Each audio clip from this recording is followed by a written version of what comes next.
Okay, there's also 2 factorial arrangements of these guys here, so that gives us 7 factorial. It's 7 factorial times 2, or 2 factorial times 7, okay, which is what we got last time, which is 10,080 possible arrangements. Okay.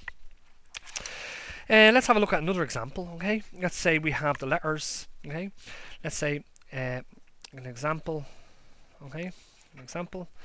Consider the letters. The letters. Let's say E, F, G, H, and I. Okay, and what we want to know is in how many ways can these be arranged in a row. So, in how many ways, okay, can these be arranged okay, in a row. Okay, well, there's 1, 2, 3, 4, 5 of them. There's 5 objects. We want to arrange them all. So there's 5 factorial ways of arranging them particular 5 objects. Okay, so there's 5 factorial ways of arranging those objects. So there's 120 ways of arranging. We want to arrange them all, so it's rule number 3, okay, which is factorial. Okay, but let's say, for argument's sake, we want to arrange them. Okay, so we want to arrange them in how many ways? In how many ways?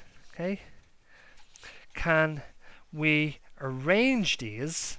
Okay, these. If let's say, for argument's sake, if the G is always first, if the G is always first. Okay? Question mark. Okay? So let's think about it now. Here, so we've got 5 objects. So we've got 1, 2, 3, 4, 5. Okay? The G is always first. Okay? So the number of ways that we can select a G. Okay? You think about it. Okay?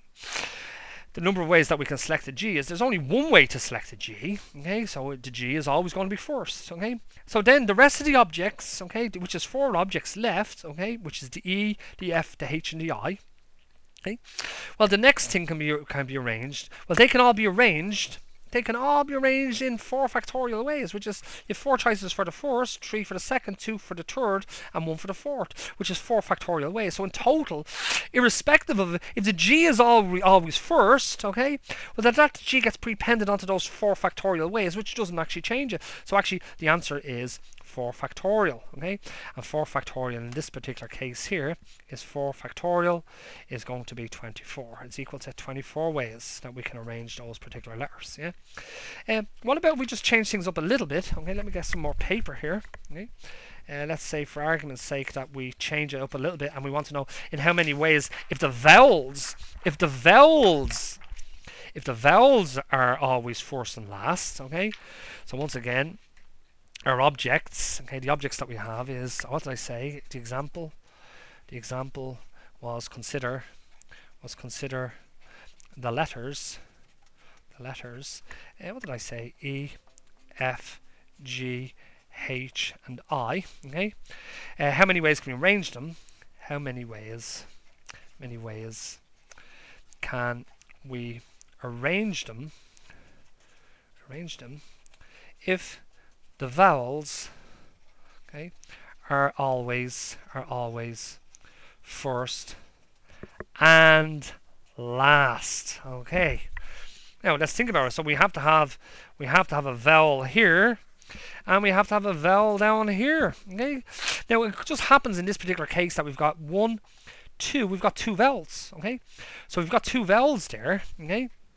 So if you think about it here, we've got 2 vowels. So the other letters in here, there's going to be 1, 2. There's only 3 of them. Okay, so there's 3 letters here. Okay, now that we have 2 vowels, yeah, the ways that these 2 things could be arranged, yeah, well, they could be arranged, okay, in 2 factorial ways. Okay, so they could be arranged in 2 factorial ways. But these things in here, okay, these, let's say, these 3 objects here, okay, can be arranged in 3 factorial ways. So the total number of arrangements, okay,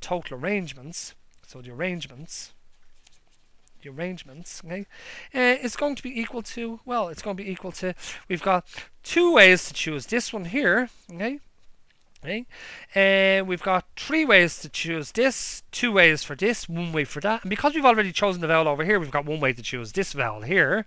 Okay? Which gives us 2 factorial times 3 factorial, which is equal to, well, what's that? That's 6 times 2, which gives us, there's 12 ways to arrange those particular, there's 12 ways to arrange those particular letters. Yeah. Okay. I wonder, say we threw another vowel into the mix. Okay. Say we throw another vowel in. Let's have a look. Okay, so let's consider this example again, make it a little bit more complicated. So this example, okay, consider the letters, E, F, G, H, I, and U. Let's say for argument's sake. Okay, in how many ways? Okay, can they be arranged? Okay,